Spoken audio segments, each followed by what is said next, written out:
저는 오경 전공자인데요.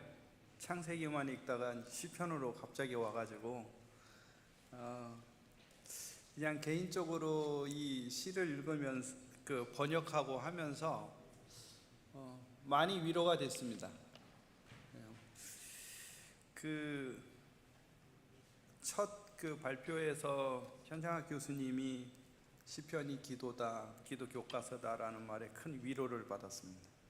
왜냐면 제가 지금 하려고 하는 논문이 기도 교과서를 한번 만들어 보는 샘플링을 하는 작업이거든요. 그래서 잘 하지는 못했지만 그게 이제 힘이 되었고 앞으로 이게 좀 저의 숙제가 되지 않을까 하는 생각이 좀 됩니다. 이 글을 쓰게 된 동기는 성경신학계에서 논문을 발표해야 되는 의무감도 있지만 개인적인 경험에서 시작이 되었습니다. 저는 오랫동안 정신의학과 의사들 그리고 상담가들을 많이 만나왔습니다. 그리고 이제 심리적으로 정서적으로 어려움을 겪는 사람들을 많이 만나왔고 지금도 만나고 있습니다. 아마 다음 학기가 되면 또 만날 것이라고 생각을 합니다.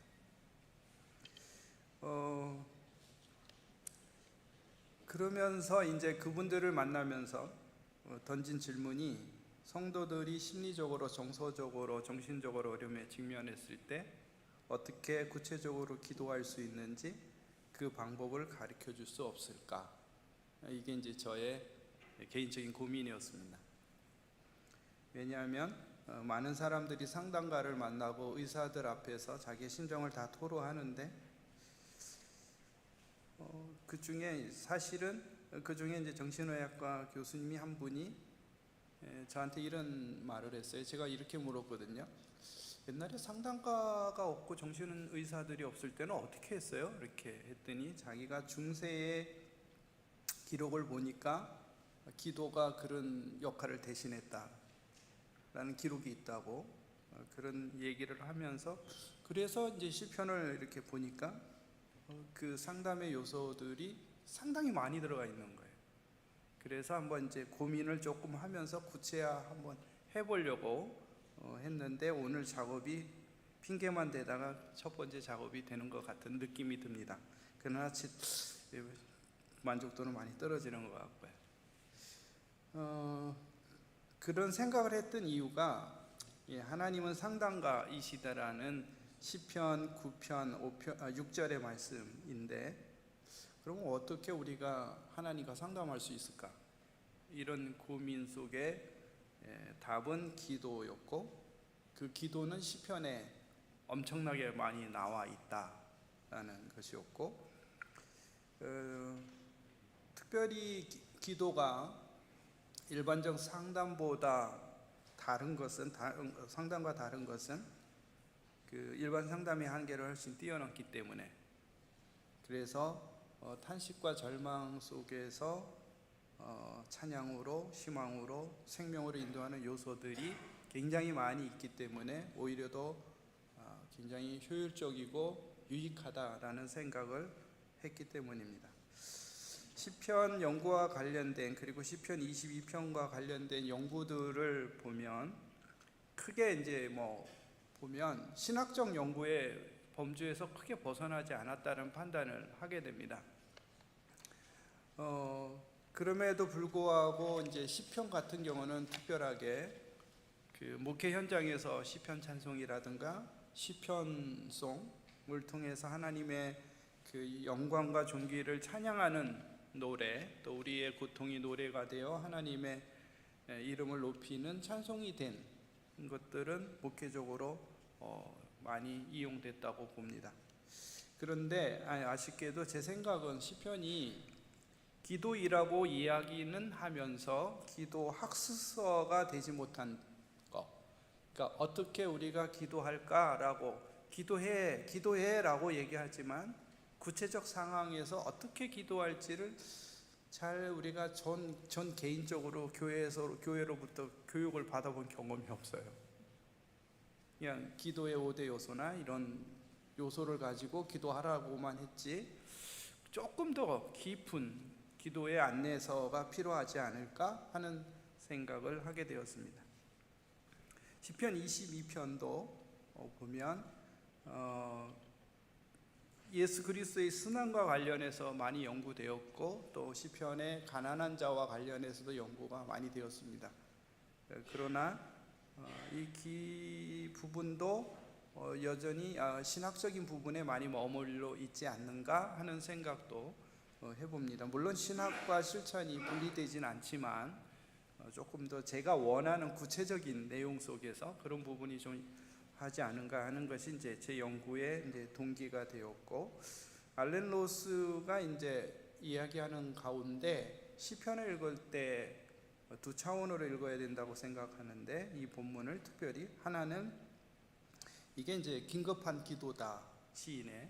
두 번째는 그러면 이러한 기도가 그리스도의 고난에는 어떻게 적용돼야 되는지, 이렇게 차원을 좀 다른 차원으로, 두 단계 차원으로 연구해 볼 필요가 있다라고 이야기한 점이 이제 조금 더 우리가 주목해야 될 본문으로 기억되고, 그다음에 이제 김정호 교수님이 쓴 글을 보면 22편에 대한 글은 이 시인의 깊은 그 정서, 절망적 정서를 잘 드러냈어요.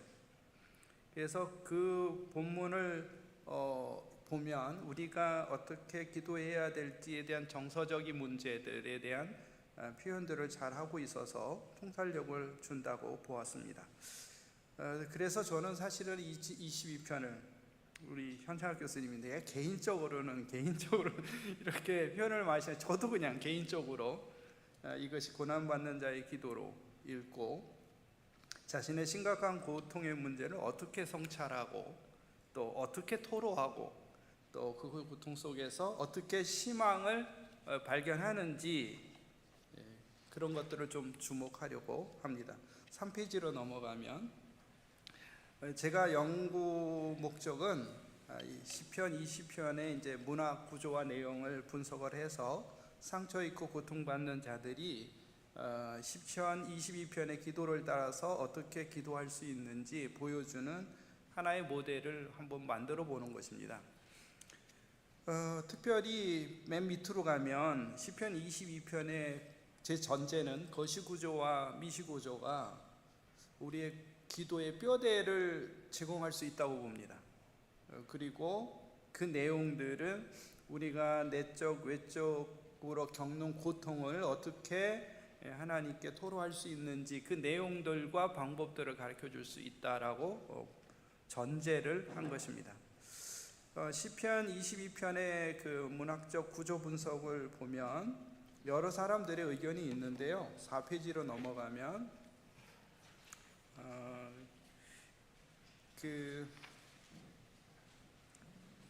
카리사 퀸의 구조입니다. 제가 읽었던 그 시편 22편의 논문들 중에서 그래도 이분의 구조가 제일 그래도 좀 설득력이 있는 것 같고, 제가 원하는 구조인 수도 있어요. 그래서 이 구조를 가져왔습니다. 이 구조를 보면 이 시편 22편은 세 개의 탄원으로 이루어져 있고, 멀리하지 마옵소서, 이런 언어학적 장치가 2절과 12절과 20절 이렇게 꺾기로 해서 이렇게 넣은 거는 시브리어 본문 MT의 그 본문 구절이고요. 제가 본문 안에서 쓰는 구절은 한글의 역본의 구조입니다. 그러니까 한 절씩 땡겨서 표기를 하면 되는데, 이게 세 개의 탄원으로 형성이 되어 있고, 그 안에 문학 형식으로서 A, B, A 프라임이라는 이 구조가 이렇게 반복적으로 4번에 걸쳐서 나타납니다. 그래서 이것이 이렇게 통일성 있게 형성을 갖추고 있기 때문에 이 구조가 좀 적절하겠다라는 생각을 갖고, 물론 거기에 대한 내 나름대로의 분석을 또 해야 되지만 그렇지는 못하고 이 구조를 따라서 제가 분석을 해보려고 합니다. 특별히 그 동기, 그 첫 번째 탄원의 부분에서는 동기와 고통과 동기라는 것이 나타나 있는데, 이것이 그냥 구두로 제가 설명합니다. 이것이 그가 그 하나님께 절규하면서 왜 기도해야 되는 이유를 찾는 거예요. 그거고, 두 번째 탄원에서는 자신의 그 현재적으로 겪고 있는 현실적 고통을 내외적으로 표현한 것입니다. 그리고 세 번째 탄원에서는 그 20절과 22절에서 당신은 여호와이십니다 라는 이 고백으로 대전환을 일으키면서 그동안 소위 이제 그 시인의 관점에서 자신의 내적 고통만을 이렇게 집중해서 보다가 이렇게 눈을 들어서 다가오는 하나님의 통치를 보게 돼요.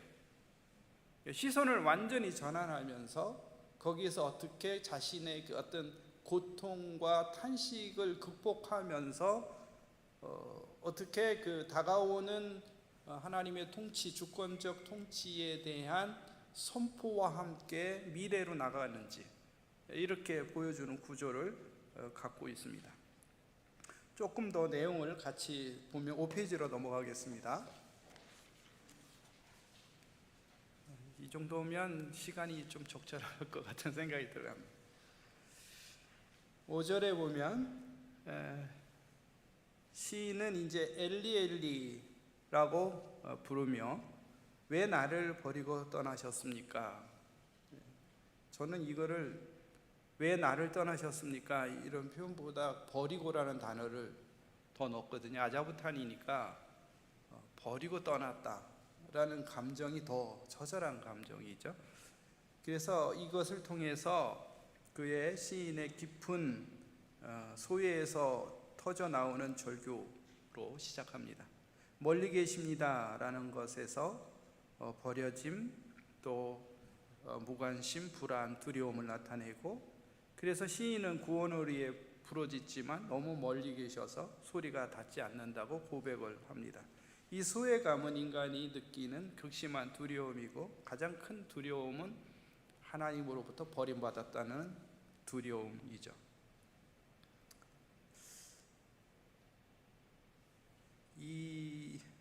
이 느낌을 받았던 사람들은 정말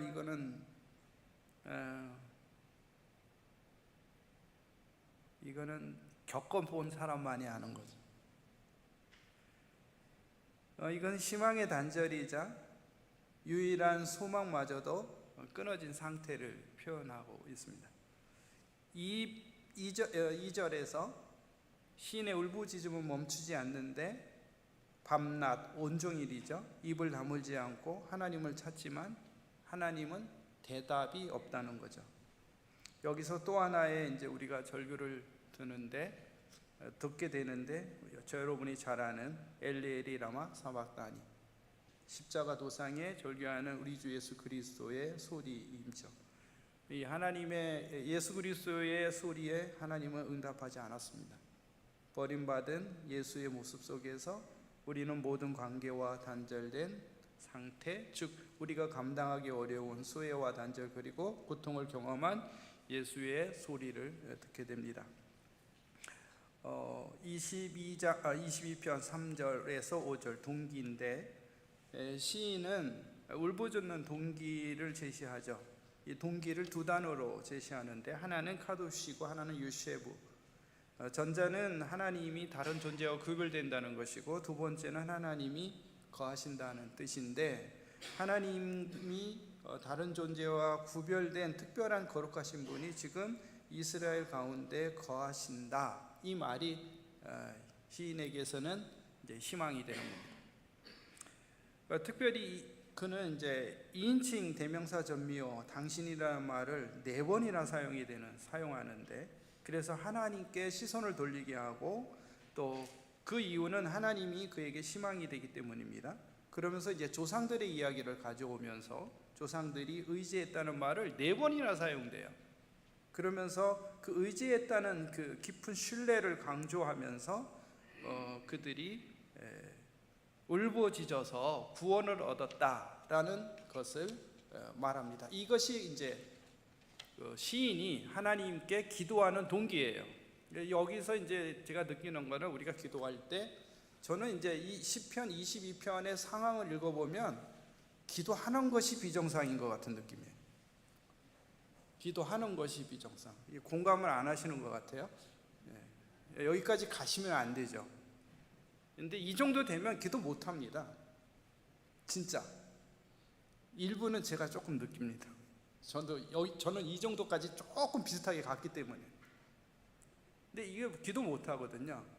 근데 시인이 여기서 이 동기에서 동기를 찾는 거는 우리가 진짜 배워야 할 중요한 키포인트 같아요. 어떤 절박한 상황에서도 우리가 기도해야 되는 동기, 이거를 찾아내는 거, 다른 말로 기도의 끈을 놓치지 않는 거, 이게 굉장히 중요한 거. 여기에서 그 이유를 조상들의 경험, 조상들이 기도하여 하나님 의지하여 구원을 얻었다는 그 사실을 그가 붙잡는 거, 그러니 나도 구원을 얻을 수 있다는 그 희망, 이것이 이제 시인의 기도입니다.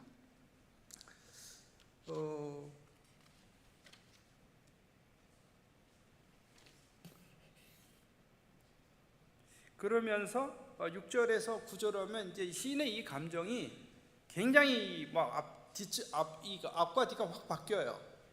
이제 자신에게로 돌아오면서 자신의 고통을 또 봅니다. 고통을 볼 때는 두 국면으로 자기 고통을 표현하는데, 첫 번째가 강력한 자기 비하, 자기는 벌레, 사람이 아니다, 이런 표현이죠.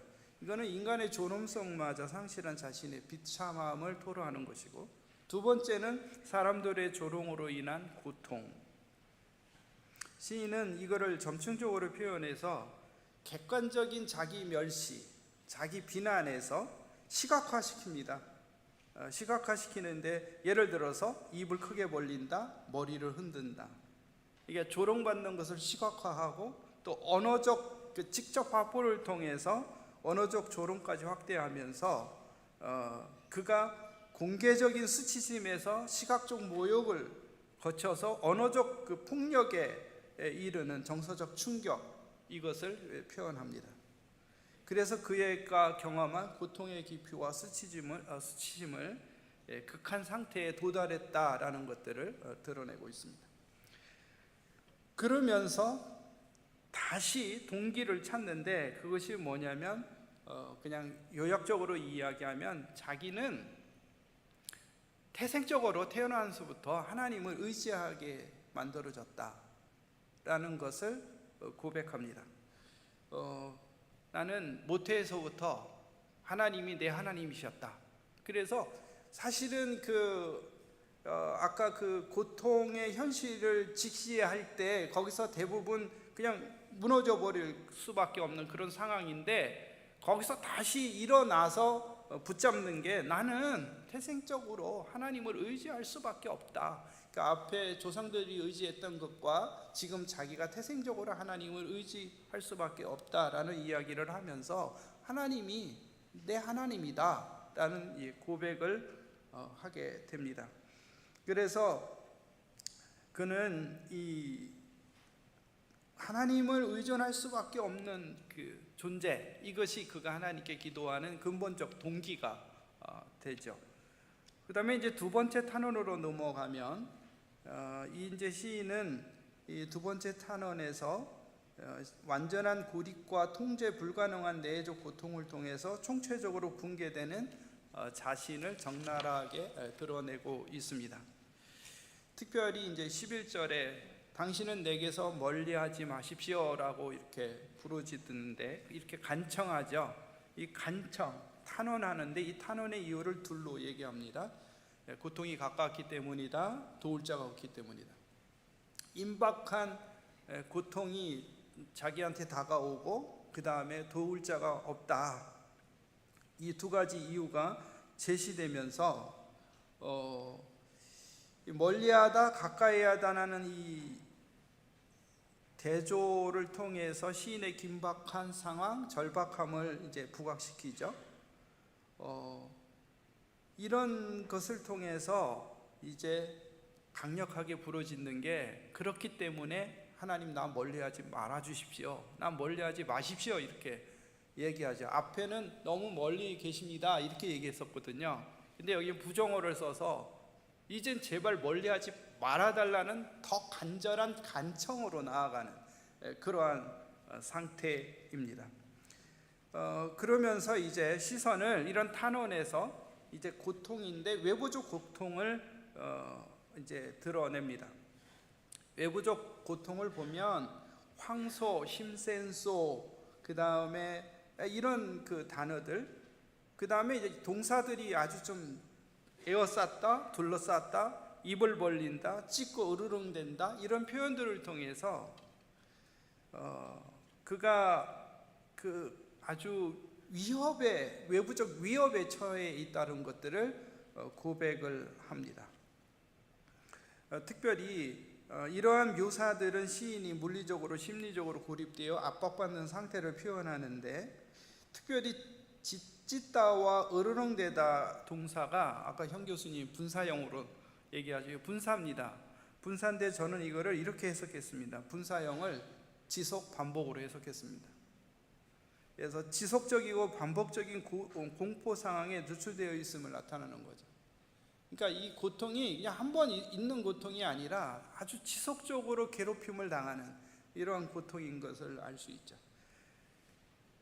그래서 시인이 소들에게 외워싸고 그들이 입을 벌리는 장면, 사자가 찢고 으르렁대는 이런 점층 표현을 통해서 경험하는 공포의 강도를 극대화하고 극대화하고 있다고 볼 수 있습니다. 그러면서 이제 자기가 시야를 내적으로 돌리게 되는데, 물같이 쏟아졌습니다. 보름 뼈들이 부서졌습니다. 밀랍같이 되었습니다. 속에서 녹아내립니다. 토기처럼 말랐습니다. 입천장에 붙었습니다. 당신이 나를 무덤에 두셨습니다. 이런 고백을 하게 되는데, 이것은 시인의 내면적 고통과 신체적 붕괴를 표현하는 단어입니다. 특별히 쏟아지는 물, 부서지는 뼈, 녹아내리는 밀랍, 이 세 가지 의미는 내면의 붕괴를 생생하게 묘사하고 있고, 특별히 그 쏟아졌다는 말 자체가 수동태죠. 그래서 외부적 압력과 상황에 의해서 심리적으로 무너질 수밖에 없는 상황을 표현하죠. 특별히 시인은 버림받았다라는 것, 하나님께 버림받았다는 게 1절의 표현이었고, 그 다음에 6절에서 8절에 사람으로부터 조롱과 멸시로 그리고 에워싸임을 표현한 바 있고, 이제 14절에서 시인은 그 상황들이 이제 몰려오면서 신체적으로 정신적으로 붕괴되는 과정을 적나라하게 묘사하고 있습니다. 15절에서 시인이 죽음에 직면한 절박한 상태를 토로하는데, 깨진 토기처럼 말라버렸다. 혀가 입천장에 붙었다. 신체적 이미들이 단순한 신체적 고통을 넘어서 죽음에 임박한 극심한 고통과 위기 상황을 표현하고 있습니다. 그래서 14절에서 시인 내면과 신체적 붕괴를 묘사하면서 그 결과로서 죽음에 직면한 자기의 상태를 표현하면서 그것이 하나님께서 하셨다라고 무덤이라는 표현을 통해서 적나라하게 드러내고 있습니다. 그러면서 다시 시야를 이제 외부적으로 돌리는데, 여기도 앞부분에 고통의 외부적 상황과 함께 개들의 이런 이미지, 사자의 이미지를 사용을 합니다. 14절에서 15절이 내적 고통을 토로했다라면, 다시 이제 고통, 즉 수치심을 고백하는데, 16절에서 18절까지는 이제 그 고통의 강조를 고조시키는 기능을 합니다. 그래서 악인들을 개로 구체화하고 에워싸다와 둘러싸다는 동사를 통해서 악인들에게 포위된 상태를 표현하고, 사자처럼 달려들어 손과 발을 물어뜯는 강렬한 이미지를 시인의 위기를 생생하게 표현하는데, 한마디로 시인은 개들의 먹잇감이 된 상태로 형상화하고 있습니다. 그러면서 이제 17절에서 시인의 무기력함을 드러내는데, 악인들에게 둘러싸여 조롱과 비난을 받으나 저항할 힘조차 없고, 18절에서는 악인들이 남은 재산인 옷마저도 제비뽑기를 통해서 나누어 가짐으로써 이제 시인은 완전한 먹잇감에서 전리품으로 전달해 버렸다고 고백을 합니다. 이로써 시인은 인간으로서 존엄성을 철저히 짓밟고 상실당합니다. 폭력, 폭력과 정신적 모욕을 넘어서 인격 말살에 이르는 수치와 모멸만이 그의 전부라고 고백하고 있습니다. 이제 세 번째 탄원으로 넘어가면 이 탄원에서 시작해서 어떻게 찬양으로 나아가는지 보여줍니다. 시인은 이 극도의 고통에서 찬양할 수 있는지를 잘 보여주는데, 이 세 번째 탄원은 두 번째 탄원과 다른 형식으로 시작이 됩니다. 많은 역본들이 여호와여 이렇게 번역을 하는데요, 저는 이거를 베아타 아도나이거든요. 그렇기 때문에 이거를 직서법으로 번역해야 된다고 봐요. 그러나 당신은 여호와이십니다. 멀리하지 마십시오. 근데 여기에 특별히 시편 22편에서 하나님을 부르는 말이 엘로힘, 뭐 이런 표현으로 쓰여지는데, 여호와라는 말은 아도나이로 표현된 이 단어는 여기 처음이에요. 여기만 나옵니다. 그래서 저는 이것이 이 대전환의, 상황적 전환의 키포인트라고 봐요. 당신은 여호와입니다. 그러니까 하나님의 정체가 언약의 주로서 드러나는 거죠. 당신은 나와 언약 관계에 있는 하나님이십니다라고 고백하는 이 고백이 시인의 모든 상황을 바꿔놓고 시야를 열어놓고 다른 쪽으로, 고통에서 미래로 바라보게 되는 그런 역할을 한다고 봅니다. 그래서 여호와께 멀리하지 말고 속히 구원을 베풀어 줄 것을 간절히 요청합니다. 그러니까 구원에 대한 호소가 갈수록 깊어져요. 더 강해지죠. 그래서 탄원도보다 더 적극적이고 깊은 어조를 띠게 되죠. 특별히 이 맨 마지막 구절 보면 당신이 내게 대답하실 것입니다 라고 이야기를 하는 이 아니타니라는 부분이, 그동안의 많은 학자들은 이 단어가 정점을 이룬다고 보거든요. 이 단어가. 그래서 이게 이제 번역은 당신께서 하나님께서 여호와께서 응답하셨습니다라는 과거형으로 번역이, 문법도 과거형이기 때문에 문법적으로 번역을 하면서 여기에 이미 응답을 받았기 때문에 대전환을 일으킨다는 이런 표현을 씁니다. 그러나 저는 이거를 일종의 신적 수동태의 형태로 우리가 가져온다 그러면 이게 완료형이 아니라 미완료형으로 번역을 하도 가능하다. 그러나 시인에게서는 이 하나님께서 구원하실 것이라는 확신이 여기에서 드러난다라고 봅니다. 그래서 이거는 정점을 이룬 전환점이 아니라, 전환점은 당신은 여호와입니다라고 거기서 시작이 되고 이게 절정에 이르른다고 봅니다. 이제 확신으로 이렇게 넘어가면, 제가 50분까지인가요? 40분까지인가요? 50분. 예, 빨리 왔네요. 이 대전환을 일으키죠. 그래서 요약하면 10페이지 보고 있습니다. 시편 22편 19절에서 21절은 그러나 당신은 여호와이십니다는 고백으로 절망에서 희망으로 상황 전환을 시도하며, 이 전환은 아니타니 당신이 내게 대답하실 것입니다라는 것에서 절정을 이룬다고 봅니다. 시인은 이런 긴급한 구원을 위해 지속적이고 강렬한 탄원을 이어가죠. 그래서 이어갑니다. 그래서 이 찬양은 이미 구원을 받았기 때문에 드리는 찬양이보다, 제가 보는 관점은 이 고통의 상황 속에서 드리는 찬양이라고 봐요. 그러니까 탄원이 계속되는 가운데에서 하나님께서 앞으로 어떤 분인지를 인식하면서 오는 찬양이라고 보죠. 그러니까 우리의 고통이, 저는 이런 표현을 통해서 결론적으로 먼저 얘기하면, 우리의 고통이 고통으로 끝나지 않고 고통은 찬양이 될 수 있다. 저는 그렇게 말씀을 드리고 싶습니다.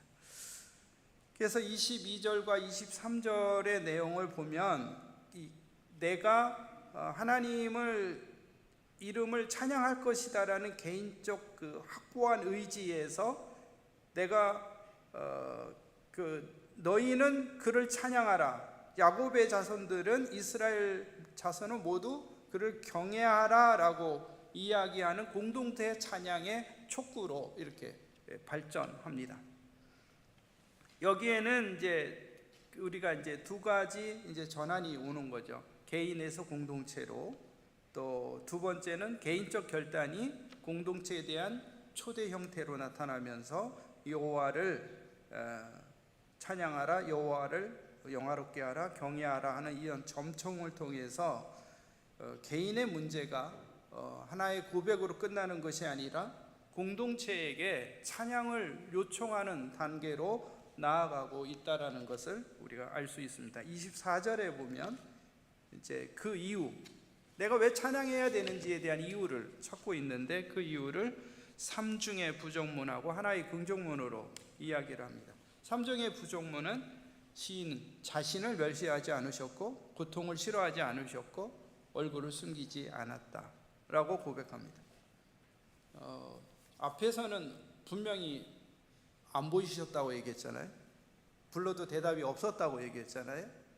근데 그가 하나님이 여호와이시라는 것을 인식하면서 하나님이 다 듣고 계셨다라는 것들을 인지하고 있습니다. 그렇죠. 우리는 하나님이 듣고 계시다는 것을 기도하면서도 알죠. 근데 안 들리잖아요, 하나님의 소리가. 그게 괴로운 거잖아요. 네, 저도 규성아 한번 불러줬으면 좋겠는데 미안합니다. 그래서 여호와는 조롱과 위협을 받는 시인을 멸시하지 않고 가난한 시인의 기도를 무시하지 않고 바라보면서 그의 신음과 탄원을 들으셨다고 고백합니다. 그 사실이 찬양의 이유가 되고 있는 거죠. 25절에서 시인은 그 결심의 공동체에게 찬양을 했고, 이제는 근거를 25절에서 제시하는데 그것이 여호와에게 있다. 찬양의 근거가 여호와에게 있다라고 이야기를 하면서 회중 가운데서 자신이 찬양할 것이다, 또 자신의 결단, 맹세를 확고히 하는 거죠. 26절, 27절에 보면 너의 마음이 영원히 살지어다 라는 말을, 이게 축복인데 이 축복을 중심으로 해서 찬양과 예배가 이스라엘 공동체에서 온 세계로 확장됩니다. 그래서 시인은 가난한 자, 즉 여호와를 찾는 자를 잔치에 초대하고 잔치의 풍족함을 누리면서 여호와를 찬양할 것을 선포합니다. 그러니까 이스라엘 공동체에서 모든 땅, 모든 민족, 모든 족속을 바라보게 하죠. 그는 그 땅의 민족들이 여호와를 기억하고 그에게 돌아와 예배할 것을 확신합니다. 시인은 개인의 탄식과 절규에서 장차 이루어질 우주적 사건, 하나님의 통치를 바라보면서 그것이 이루어질 것을 확신합니다. 그의 탄원의 현실에서 벗어나 다가오는 하나님의 우주적 통치를 바라보는 거죠. 저는 이 요소가 기도에서 굉장히 중요하다고 봅니다. 28절에 보면 28절은 24절의 확신의 이유보다 더 간결하죠. 그것은 24절이 찬양의 이유를 하나님과 개인과 하나님과의 관계에서 찾았다면 28절은 그것이 바로 하나님의 소유, 온 땅에 대한, 온 민족에 대한 하나님의 소유와 통치권에서 찾고 있기 때문입니다. 그 많은 사람들에게 비난과 조롱과 위협을 받았지만 그의 신음과 탄원의 소리를 들으신 여호와는 온 땅과 민족의 주권자이시다 라는 이 선포죠. 그래서 그가 지금 모든 것을 다스리고 계신다. 여기 또 분사형을 쓰거든요. 그래서 그 경배의 대상을 29절에서 구체화하죠. 그래서 그거는 모든 민족이라는 일반화에서 풍성한 자들, 즉 사회적으로 가진 자들이죠. 진토로 내려가는 자들, 죽어가는 자들. 그래서 이거는 하나의 메리점으로 본다면 이 땅에 있는 모든 사람들이 여호와를 경배하게 될 것이라는 확신을 갖게 되죠. 이는 신학적으로 볼 때 신구약의 하나님의 통치에 대한 일관된 그 선포하고 백을 같이 한다고 봅니다.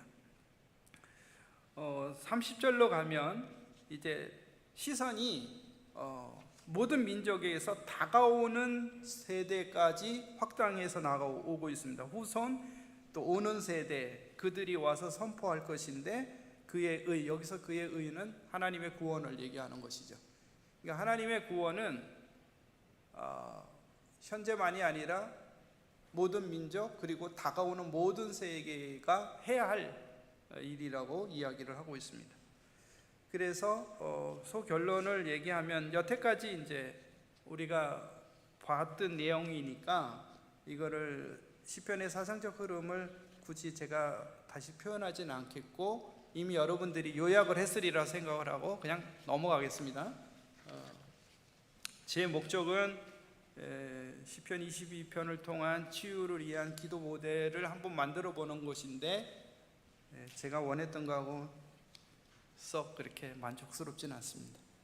그러나 그 나름대로 제가 한번 찾아본다면 아까 우리가 이제 그 얘기를 했거든요. 그 소위 구조가 하나의 기도의 뼈대를 만든다면 내용이 우리가 어떻게 우리의 마음을 토로해낼 수 있는지에 대한 방법론들을 알려줄 것이다라는 얘기를 했어요. 그래서 그 뼈대를 그대로 유지하면서 거기서 무엇을 우리가 찾아야 될지를 구성을 해보았습니다. 첫 번째가 탄원 1에서 우리가 볼 수 있는 건 하나의 관계에서 오는 우리의 솔직한 고통을 고백하는 것.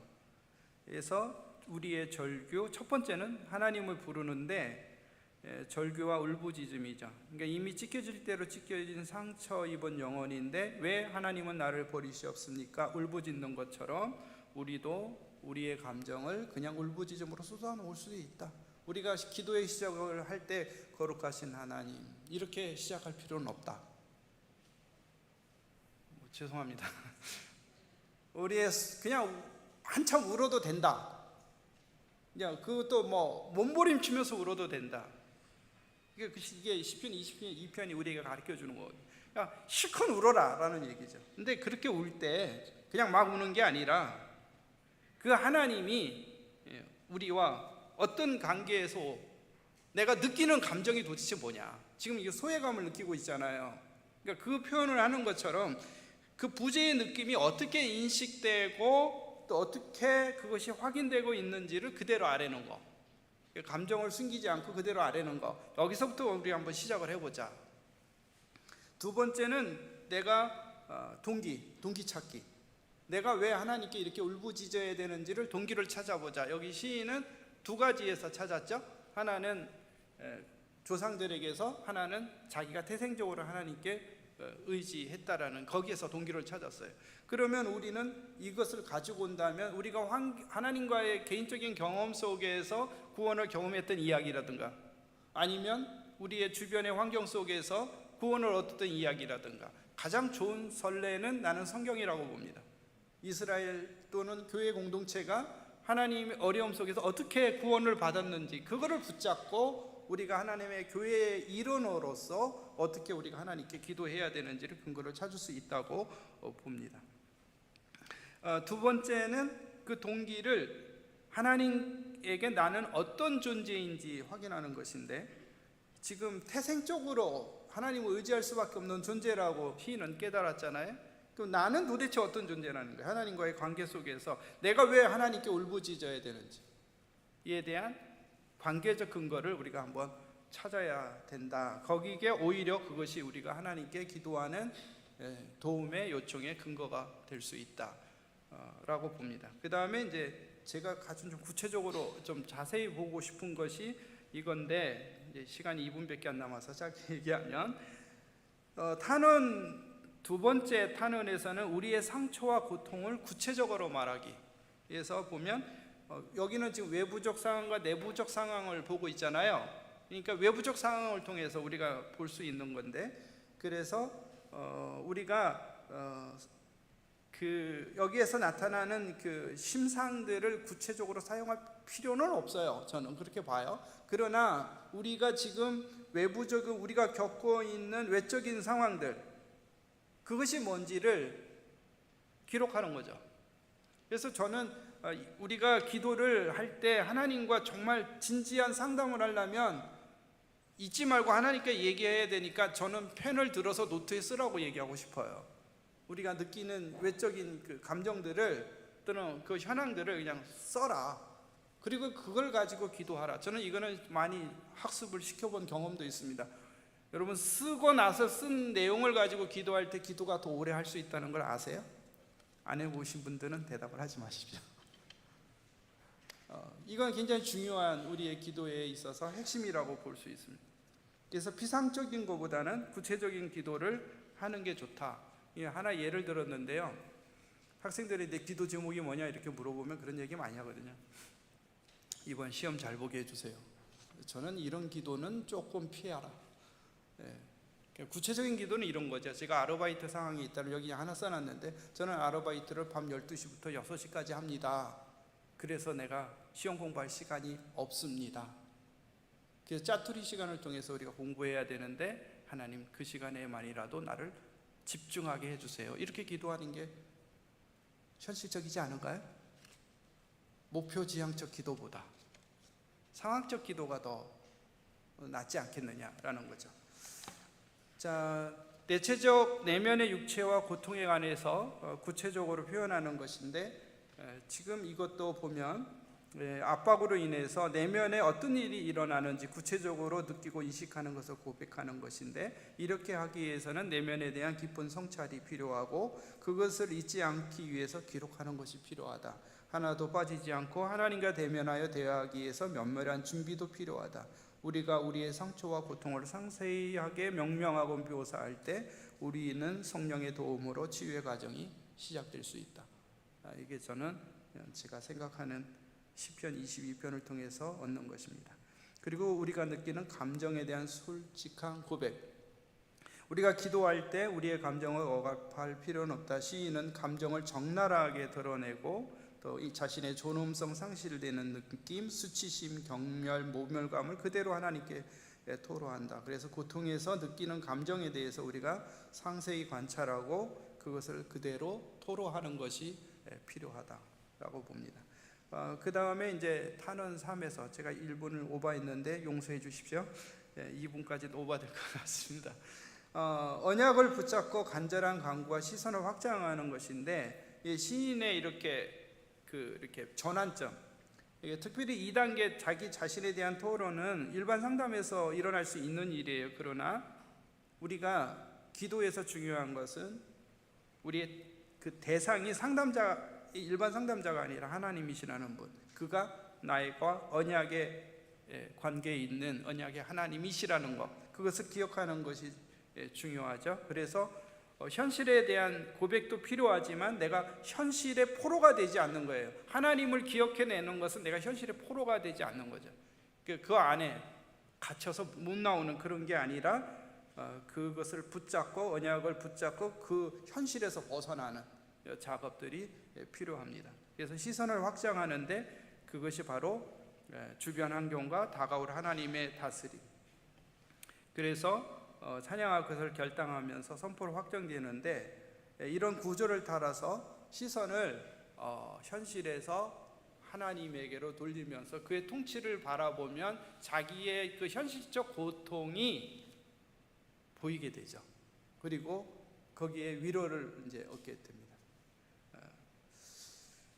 결론을 읽겠습니다. 시편 9조의 내용에 따라 기도할 수 있다. 현실의 상처와 아픔과 고통을 가지고 솔직한 절규로 시작해서 현실의 고통에 대한 구체적인 토로의 과정을 거쳐 언약적 믿음에 근거한 확신으로 다가오는 시간이 찬양과 선포로 나아갈 수 있다. 이런 기도의 여정은 고통과 상처투성이인 우리가 어떻게 하나님과 관계를 회복하고 우리의 고통이 찬송이 되어 하나님의 이름을 높일 수 있는지 알려주게 될 것이다. 감사합니다.